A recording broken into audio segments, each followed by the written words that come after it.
Most people think bad money habits are obvious. Gambling too much, buying things you clearly cannot afford, making reckless decisions with huge consequences. But that is not how most financial stress actually begins. It usually begins with something that feels completely reasonable. A small reward after a long day. A quick order because you're tired. A purchase for the person you hope to become. A subscription you keep because canceling feels annoying. None of these feel irresponsible. In fact, many of them feel smart, comfortable, even deserved. And that is exactly why they are dangerous.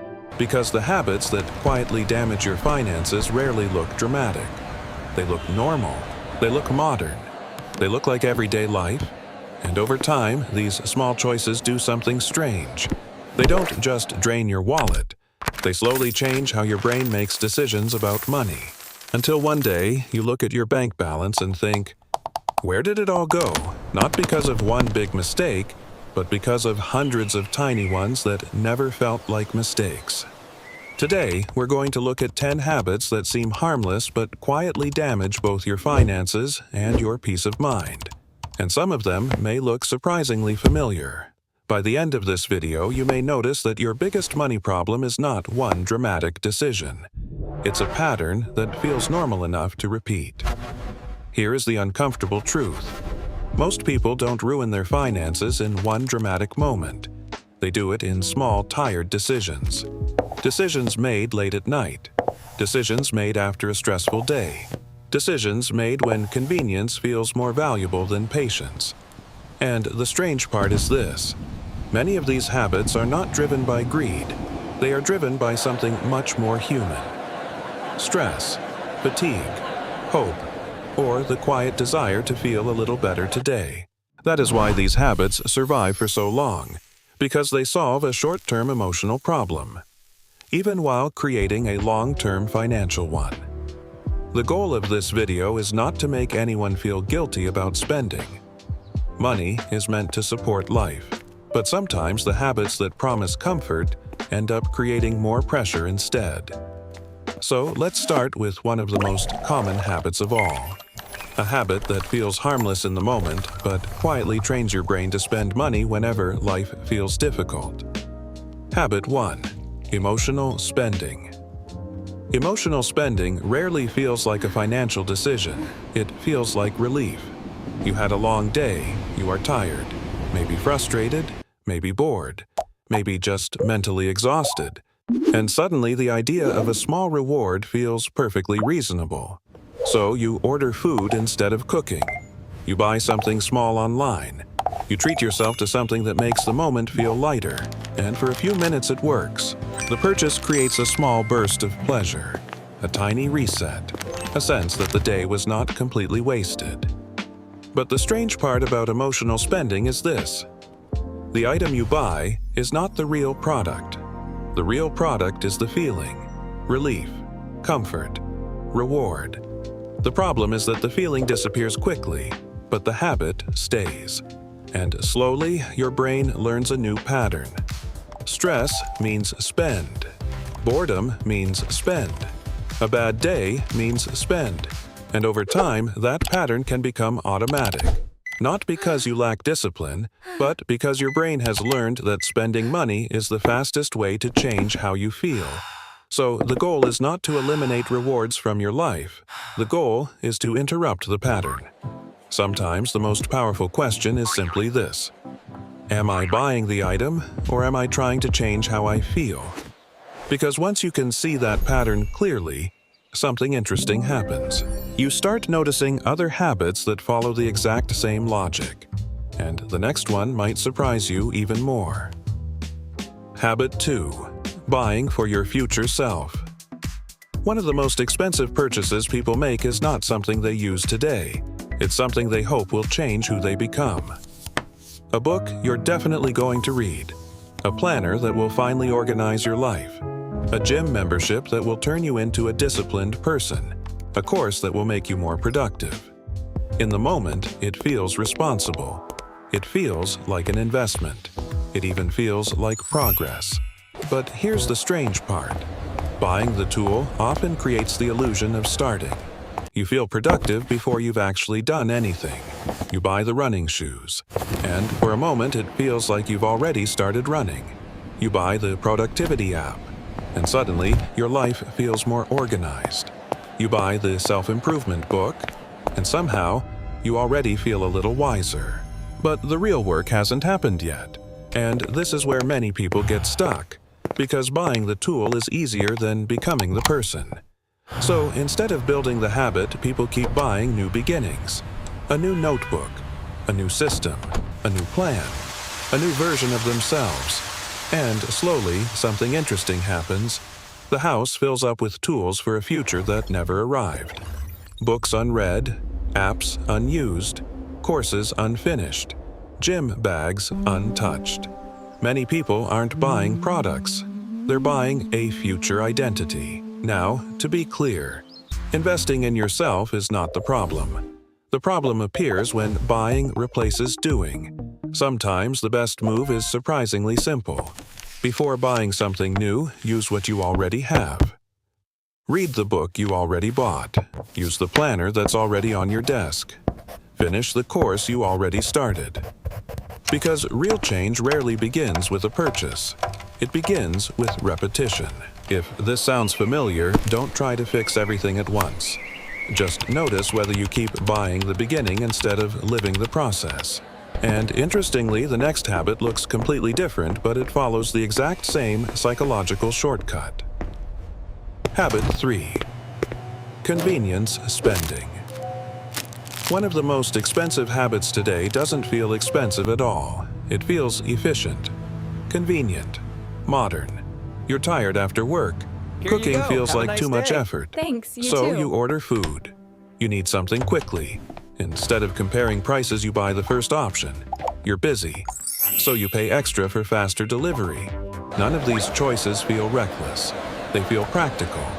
After all, your time matters. Your energy matters. And sometimes convenience is worth paying for. But here's where the quiet shift happens. Convenience slowly becomes the default setting, not the exception. The quick order becomes daily. The faster delivery becomes normal. The small extra fee becomes invisible. And suddenly, the habit is no longer saving time. It's outsourcing small decisions to your wallet. A ride instead of a short walk. Delivery instead of a simple meal. A premium upgrade instead of waiting. Each one feels tiny, but they stack, quietly, daily. Convenience feels cheap in the moment until you add it all up. And there's a deeper reason this habit spreads so easily. When people are tired, stressed, or mentally overloaded, their brain looks for the fastest way to remove friction. Money becomes the shortcut. Not because people are careless, because they're exhausted. So the goal is not to remove convenience from your life. The goal is to make convenience intentional instead of automatic. Because once convenience becomes unconscious, your wallet starts solving problems your habits never addressed. And the next habit is even sneakier, because it hides behind something that sounds completely healthy. Rewarding yourself. Habit 4. The little treat trap. There's a phrase that sounds completely harmless. I deserve a little treat. And sometimes that's absolutely true. Life is hard. Work is stressful. Small rewards can make a day feel lighter. A coffee, a snack, a small online purchase. Something nice after a long day. None of these seem dangerous. They feel human. But here's the twist. The problem is not the treat. The problem is when every uncomfortable moment requires one. A bad day means treat. A stressful meeting means treat. A boring afternoon means treat. A small success means treat. Soon, the brain learns something powerful. Spending money becomes the fastest way to regulate emotions. And once that association forms, the treats stop being occasional. They become automatic. A quick coffee on the way to work, a snack during the break, a small purchase late at night. Each one small enough to ignore, but together they quietly reshape your spending habits. By the end of the month, people often don't remember the individual purchases. They only notice the balance and wonder how it dropped so quickly. A small reward isn't dangerous. An automatic reward is. The surprising solution is not to eliminate rewards. That usually fails. Instead, make rewards deliberate. Choose them. Plan them. Enjoy them without guilt. Because the moment rewards become intentional, they stop controlling your behavior. If you recognize yourself in these first habits, that doesn't mean you're bad with money. It usually means your habits are doing emotional work your budget never learned to do. And something interesting happens.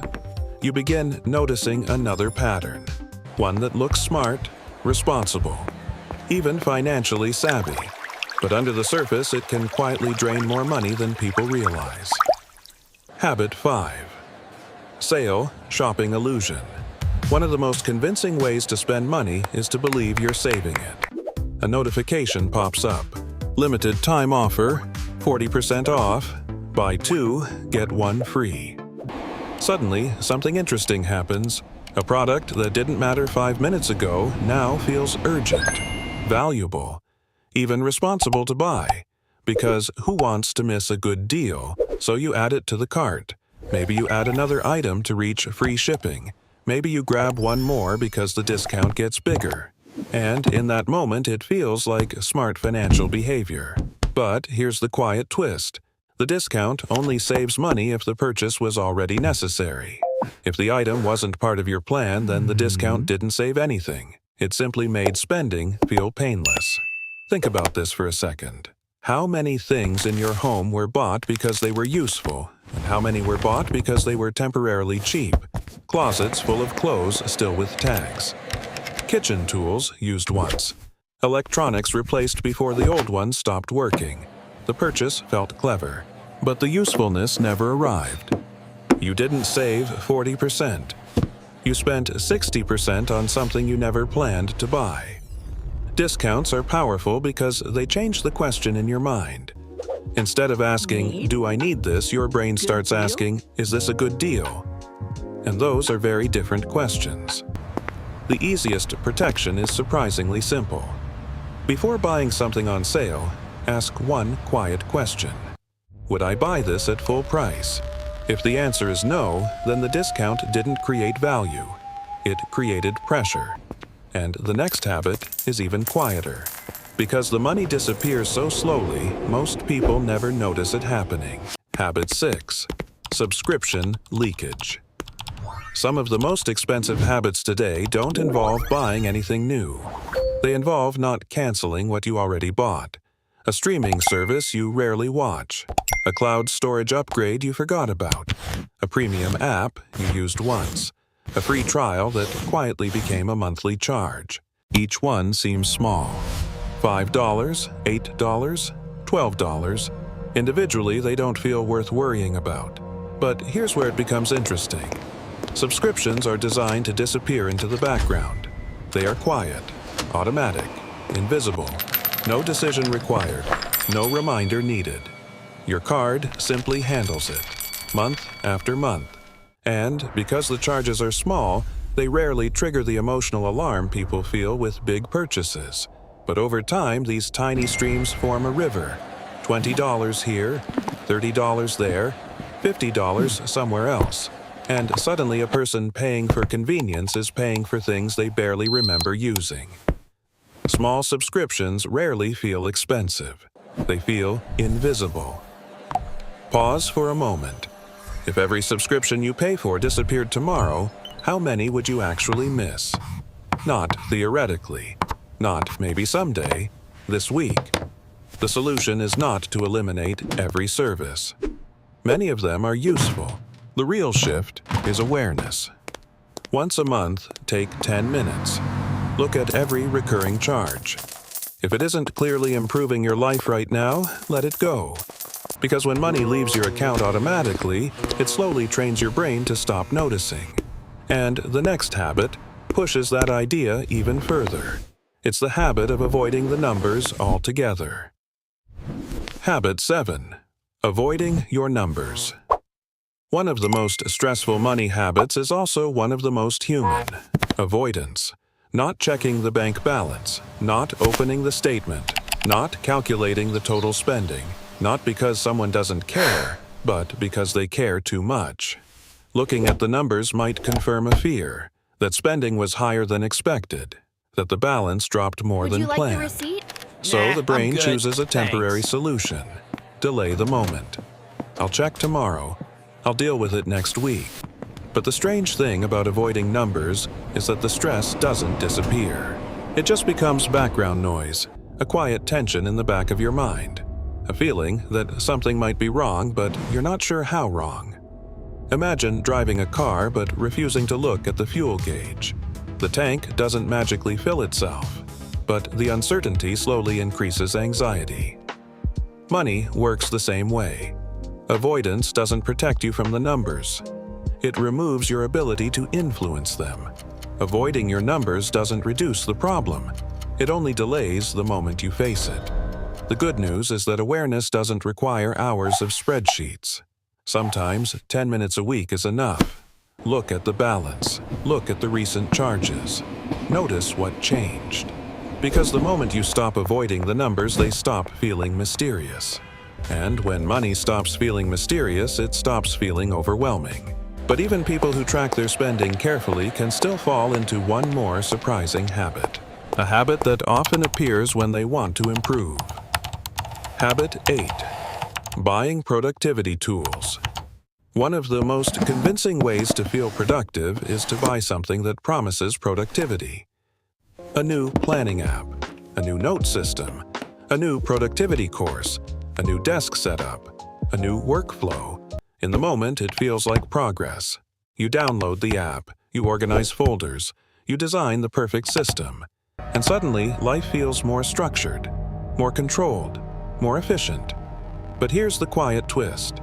Feeling organized is not the same as being productive. Buying the tool often creates the illusion of momentum. You feel like you've started before you've actually started. A new planner, a new habit tracker, a new system for managing tasks. Each one promises a fresh beginning, and for a few days, the motivation feels real. But then something interesting happens. The excitement fades, the tool remains, and the real work still waits. Look around your desk for a moment.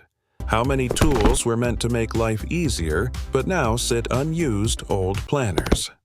Half-finished courses. Apps you haven't opened in months. None of them were bad ideas. They just replaced action with preparation. Buying productivity tools can feel like progress. But progress only happens when the tool disappears and the work begins. Tools can support discipline, but tools cannot create it. Sometimes the most productive decision is to stop searching for the perfect system and start using the imperfect one you already have. Habit 2 was about buying a better future version of yourself. This habit is different. This one is about buying systems that make you feel like you already started. And the next habit doesn't start with buying tools. It starts when life begins to improve, when income goes up, and something surprising happens next. Habit 9. Lifestyle. Creep. One of the most confusing financial problems today happens when people start earning more, not less. At first, it feels like progress. A raise, a better job, a growing business.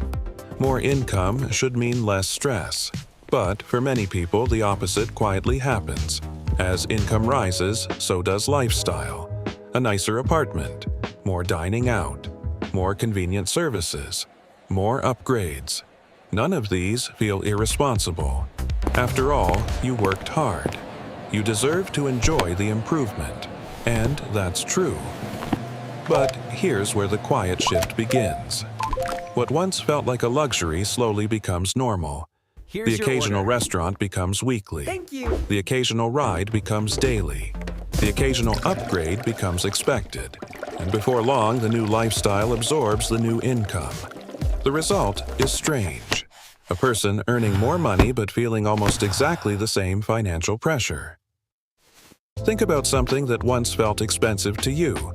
A coffee shop drink, food delivery, streaming subscriptions, travel upgrades. Now, think about how normal those things feel today. That's lifestyle creep, not a dramatic decision. just slow adjustment. Many people don't stay financially stuck because they earn too little. They stay stuck because their lifestyle grows faster than their stability. Enjoying life is not the problem. The problem appears when every increase in income becomes an increase in expenses. A simple habit can protect against this. When income rises, let your savings rise first.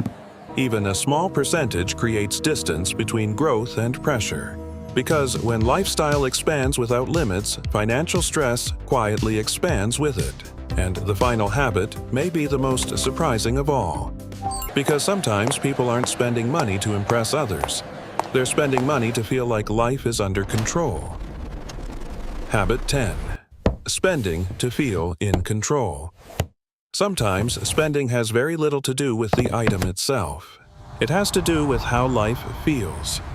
Busy, unpredictable, messy, stressful. In those moments, buying something can create a brief sense of order. You organize your desk. You redecorate a corner of the room. You buy something new to start fresh. And suddenly it feels like progress. Like life is moving again. But here's the hidden mechanism. The purchase doesn't solve the deeper problem. It only changes the feeling for a short time. A new gadget, a new notebook, a new item for the house. For a moment, everything feels reset. But the underlying stress quietly returns. And the pattern repeats. Spend, relief, normal stress, spend again. Ask yourself something honest. How many purchases in your life were actually about the item and how many were about changing how the moment felt? Sometimes we're not buying things. We're buying a temporary feeling of control. The solution isn't to remove spending entirely. Life should include comfort and enjoyment. The real shift is awareness. The moment you recognize the emotional trigger, you regain choice. Instead of reacting automatically, you can pause and ask a better question. What do I actually need right now? Rest, clarity, a break, or simply time. Because money decisions become much easier when emotions stop making them for you. If you look back at these 10 habits, something interesting appears. None of them look extreme. They look ordinary. Buying something on sale, keeping a subscription, ordering convenience, rewarding yourself, upgrading your lifestyle, buying tools for improvement, avoiding uncomfortable numbers, trying to feel a little more in control. Each one feels small, reasonable, even justified. But over time, small patterns become powerful systems. And systems shape outcomes. Most people don't lose financial peace in one dramatic moment. They lose it in patterns that look harmless enough to repeat. And that is the real danger. Not the big mistake, the familiar one. So here's a question worth thinking about. Out of these habits, which one shows up most often in your life, and which one do you think affects people the most today?